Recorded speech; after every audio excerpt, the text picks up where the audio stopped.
Welcome to the Kindness Principles Podcast. I believe kindness is a cultural strategy that empowers people to create meaningful lives, healthier relationships, stronger organizations, and a world where everyone can thrive. My name is Cindy Smarsh, and I'm really glad you're here. Hi, everybody. Thanks for being with me today. It's so great to be back with you recording episodes of this podcast. I'll tell you, it's been a huge transition, and I'll tell you more about that later. But this chapter in my life and my professional life is all about infusing kindness in every aspect of our lives.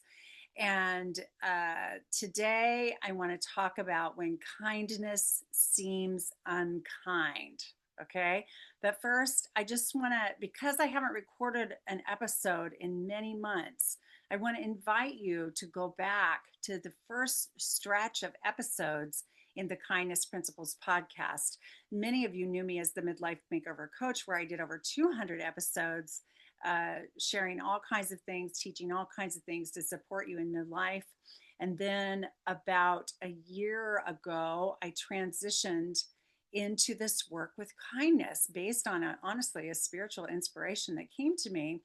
And I recorded a few podcasts that were actually, some of them were classes I did on LinkedIn that we edited them down. And it was just a few things. And I was working with someone that that I didn't like how things were going.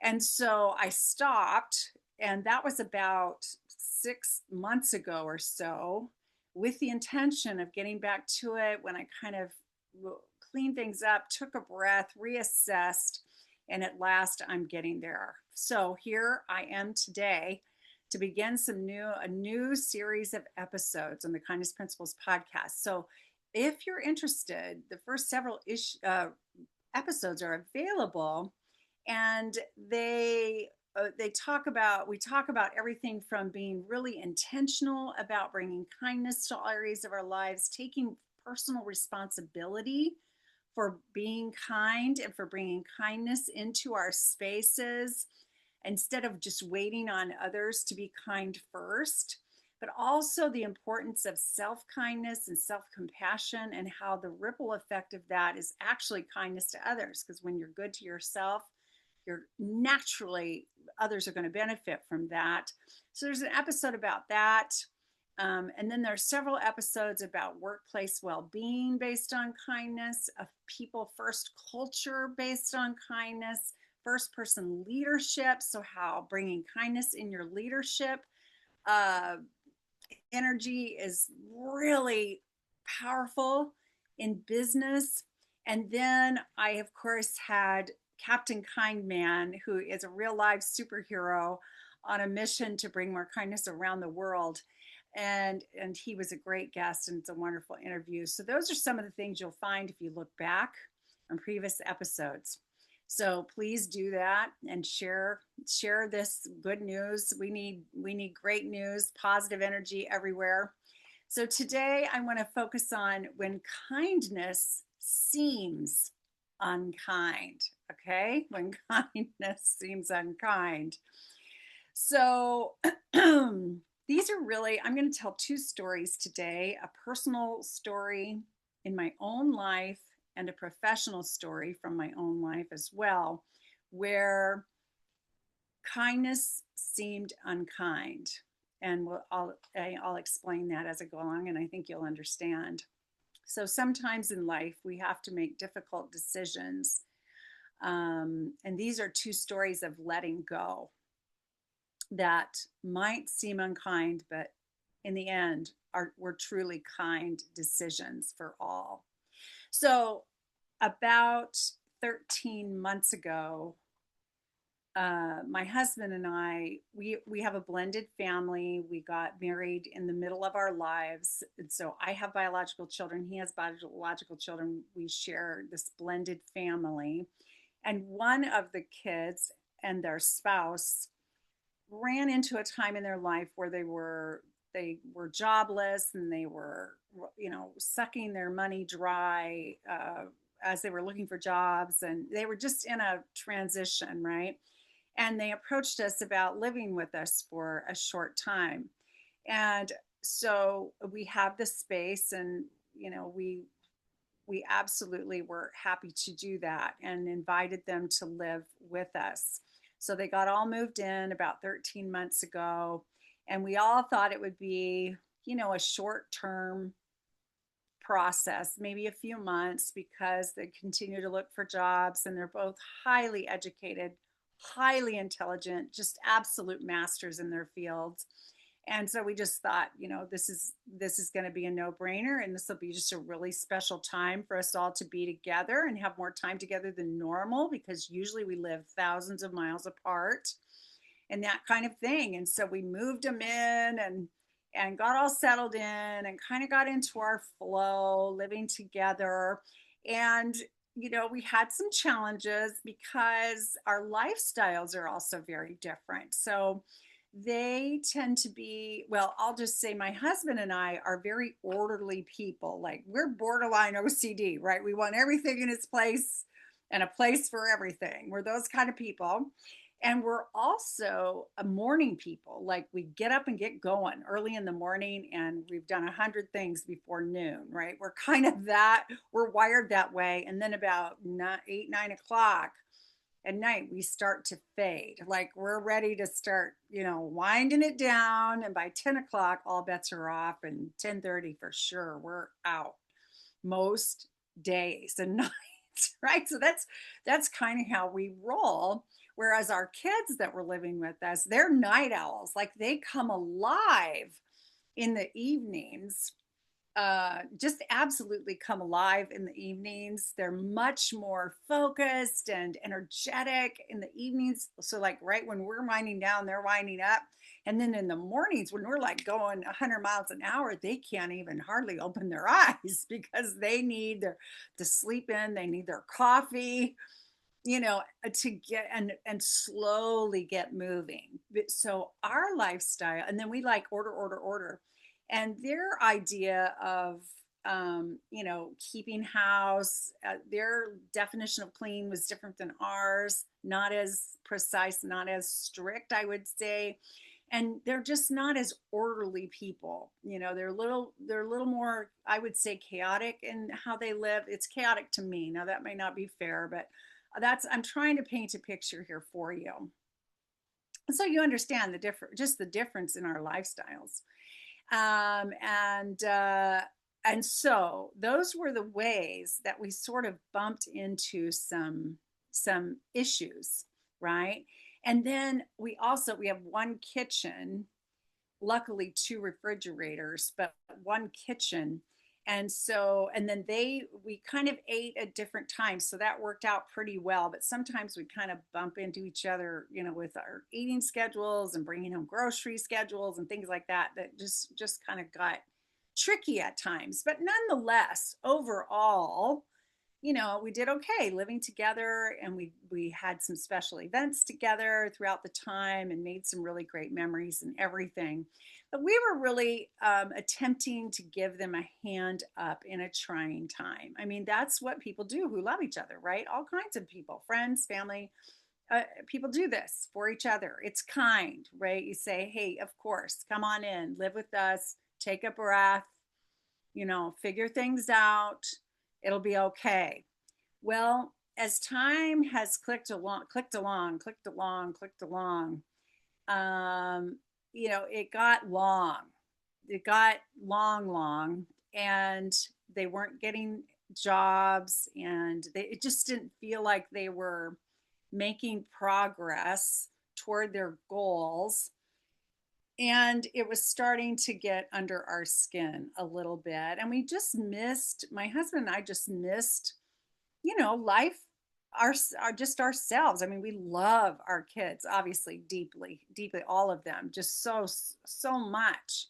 I know you parents out there understand this. You just think you'd do anything for your kids, right? But at the same time, we had this nice little rhythm to our life, just the two of us, empty nesters for many, many, many, many, many years now. Both of us, we've been empty nesters for a long time. These were not 20-year-olds living with us. They're much older. And just used to our quiet little life with each other, and had a nice flow to it. We're used to lots of privacy, and that all, of course, changed when you let people move in with you, no matter who they are. But anyway, and our kids, of course, they don't want to live with their parents deep down, and we also live in a rural area, and they're really city kids, and or city, I should say, adults. They're adults. And so, our lifestyle and our geographic location and were challenges for them as well. Well, anyway, time went on and on and on and on and on, and nothing was changing in their lives. And then one of them got offered a job that they didn't take. And my husband and I started to think, oh, so they're not going to just take any job. They're waiting for like the dream job. They're only looking for the dream job. Well, that wasn't what we were. We were not, just going to let them live here for free endlessly until they got the best job in the world that they wanted. We were just trying to give them a hand up while they were figuring out what to do. And so, because that's what he and I would do. We were raised, and we were, when we were both 18 years old, we were told, bye bye, you're on your own, you take it from here. You're adults now, and so we really did not, he and I did not lean on other people to make our way in the world. We just figured it out, whether it was a nice dream job in our careers or if it wasn't. And we both pinched pennies and worked extra jobs to get through college, all kinds of things. Anyway, so we thought, well, these guys can take care of themselves. They are just waiting for something more career aligned, which we of course would want for them too. But anyway, time went on, and we decided, okay, now it was kind to let them move in, and now it's going to be kind to us and to them to ask them to leave. And so this is where the podcast episode title comes in, right? When kindness doesn't, it seems unkind. So it may seem unkind to you, and it might have seemed unkind to them at some level when we sat them down and said, okay, you've got 90 days and then you got to go. No matter what's going on in your lives, no matter what you figure out between this day and 90 days from now, you are no longer going to be living here. And we gave them a cutoff date. And they didn't like that. They didn't want that. I think it felt pretty bad to them, but we did it honestly out of great love for them and for ourselves and each other. So, as you can imagine, life sometimes leads us to tough decisions and decisions of letting go. But it was for my husband especially, the situation was getting extremely tense. It was getting long for me too, although I still delighted in these kids' company, and we still were having great laughs and some good times and everything too. But we missed our life, just ourselves, and felt like we had shifted from supporting them in a tough time to enabling them to not move forward. And enabling them not to move forward, this is our perspective on the situation, didn't feel kind. It actually felt like we were holding them back somehow by giving them so much that it didn't inspire them to figure out their lives as much as we thought they could, because these are two completely 100% capable young adults. So anyway, I hope you understand what I'm saying there. So kindness sometimes in your personal life could look or sound or seem to some people like it's being unkind. But the factor is, if you feel aligned and feel in truth with what you're doing, and your intentions are very, very good and loving and so on and so forth, then it is kind. When you know it's best for you, and you in your heart of hearts feel it's best for any others involved, then that is being kind. So that's my personal example. I hope you're thinking of times in your life where you maybe made decisions that some would say was not kind, or you even felt, gosh, I'm being mean here, but really you're trying to be kind, right? And we've all done that in friendships, in relationships, parenting, when we give tough love to children when we're raising them because we want to help them, be shaped into responsible, loving, happy creatures on the earth, people on the earth. Sometimes when we're disciplinary or whatever, that can feel unkind, but it's really kind. It's not kind to let your kids just, raise themselves. So anyway, when they're little, I mean. So anyway, so that's what I'm talking about. Now, this can also be true in our professional lives, in our professional settings. And so I want you to think about that as well.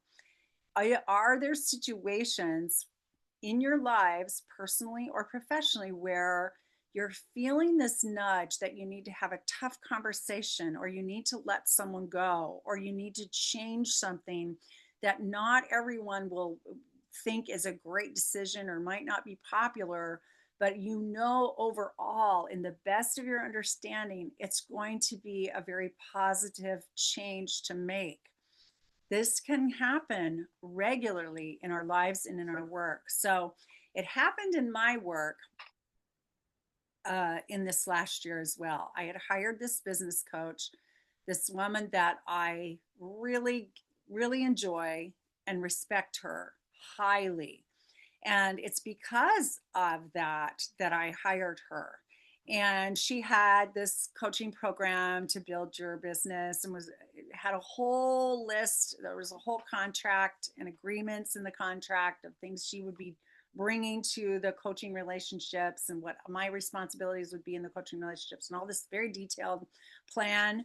We were going to work together for 2 years. This is a 2-year plan. And I thought I think so highly of her, and I still do in lots of ways in the work that she does, that I hired her, signed the contract, and then we got into things and got going on our work together and so forth. And it felt really good for quite a while. And then about, I would say 4, 5, 6 months into the process, I could start to see that her approach to business, this was my experience. I'm owning this experience. That what I thought was her philosophy around business and her approach around business, and my philosophy around business and my approach to business were not aligned as much as I thought they were in the beginning. So she wanted me to go this direction with stuff, and had this kind of, she had a focus on some things that I thought, well, that's not really, my big goal. This is more what's important to me. This is more what I value in running a business and in building a business. And she had this agenda in mind. And then I felt like she was not bringing to the table everything that she said she was going to. Now, that was my experience, not trying to rat on her at all, and just sharing how this evolved for me. So I got really uncomfortable with, trying to bring to the collaboration what my own style, my own approach, my own philosophy, my own ways of doing things, because she was not pleased with what I was not doing, and kept trying to get me to do some things in a different way. It's kind of hard to describe, but I got so uncomfortable that I was almost stuck, like frozen. Like I didn't know what to do, because I was like, gosh, I don't feel like I can fully be myself, but I've invested all this money and time because I had such faith in us working together in this way. And now it feels not great to me, even though I respect this woman a lot, I like her a lot as a person, and I think she likes me too. And so it was awkward. Like for months, it was like, ugh, I just fumbled and bumbled around. So then I was not producing content like I wanted to. I wasn't showing up as well as I wanted to and effectively as I wanted to, because I was trying to figure out how to be enough of myself for me to feel good, but also to be enough of what she wanted for her to feel good and for her to feel like we could keep moving forward. And it just didn't work. And so, long story, not so short, but shorter than you can imagine it could have been. I decided after 9 months of working with her that I was going to drop the relationship, that I was going to do whatever I could to get out of the contract. And she, I explained as best I could. And I think we had a very respectful closure meeting and so forth. Um, and, she did do some things for me, definitely, and helped me grow in some ways, and helped me to define kind of some of the parameters of my next chapter in business for sure, but did not deliver anywhere near all the things that I thought would come from this time together. Because, of course, we were only together for 9 months compared to 2 years. That's part of it. But also, she didn't want to go any further with some of the things because she didn't think I was doing enough of what, she really thought she needed me to do to keep going. So it was just not, just didn't work. So for me, so I felt it was kind to say to her, you know what? Let's part ways. Let's respectfully part ways. And we did. We respectfully parted ways. I was a little disappointed I didn't get any refund for, part of the program at least. I mean, she worked with me for, almost half of it, not quite, but she would not refund any of the investment, which I found disappointing.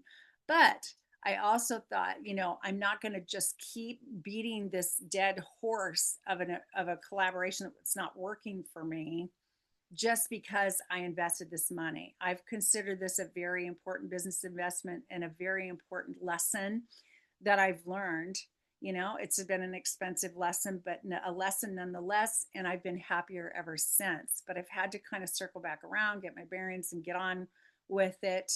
And the podcast had to wait because I had to find a new virtual assistant. I've been interviewing many, and anyway, had to kind of find myself again. And so when kindness seems unkind, it might have seemed unkind for me to end that coaching agreement and relationship really early compared to what it was going to be. But again, it felt kindest to me. And I think she was relieved as well. And that's why we could part ways, very respectfully, because I think we both respect each other and like each other. And we're just ready to move on to different chapters in her life. She also said to me that she wasn't going to enter into such a long coaching agreement with clients anymore, like she had with me. And so I think she found a better model for herself as well in the process. And that's what kindness does. Even when it seems unkind, this freed her to move forward in a different way with her future clients and running her business. And it freed me to get back to finding myself and running my business that felt best for me. So even when kindness might seem unkind on the surface, when it's done with great intention, respectfully, thoughtfully, honestly, authentically, it is best for everyone. So that's what I want you to really challenge you to think about this week, is where in your personal or your professional life, any aspect of your life at all, are you feeling challenged? Are you uncomfortable? Is something off for you?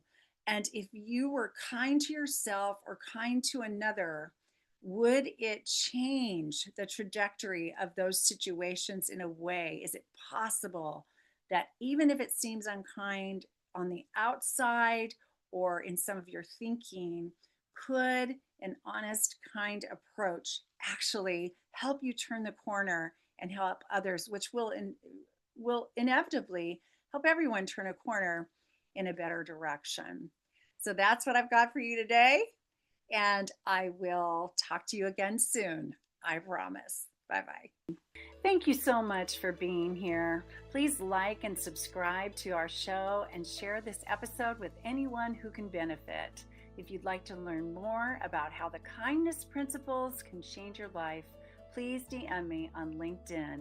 And thanks again for listening.